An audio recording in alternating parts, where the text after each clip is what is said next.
আবু দাউদ শরীফ হাদিস number 5195 number হাদিসের বর্ণনা। রাসূল সাল্লাল্লাহু আলাইহি সাল্লাম এক জায়গায় বসা, এক ব্যক্তি আল্লাহ রাসূলের কাছে আসলেন, আসার পর বললেন আসসালামু আলাইকুম। নবীজি তার সালামের জবাব দিলেন। জবাব দেওয়ার পর নবীজি বললেন আশার 10 নেকি। কত নেকি?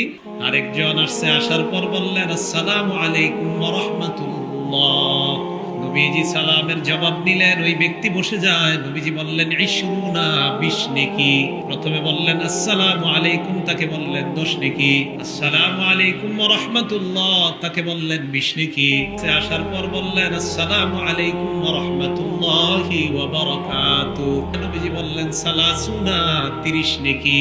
তাহলে 10, 20, 30। আবু দাউদ শরীফের 5196 নাম্বার হাদিসে শিথিল সনদে একটা বর্ণনা আছে। এক ব্যক্তি এসে রাসূল আকরাম সাল্লাল্লাহু আলাইহি সাল্লামকে বললেন আসসালামু আলাইকুম ওয়া রাহমাতুল্লাহি ওয়া বারাকাতুহু ওয়া মাগফিরাতু বাড়াইছে। নবীজি বললেন 40। কত বললেন? হাদিসে 40 পর্যন্ত সর্বোচ্চ পাওয়া যায়। তাহলে 90 কোত্থেকে আসলো আল্লাহ ভালো জানে।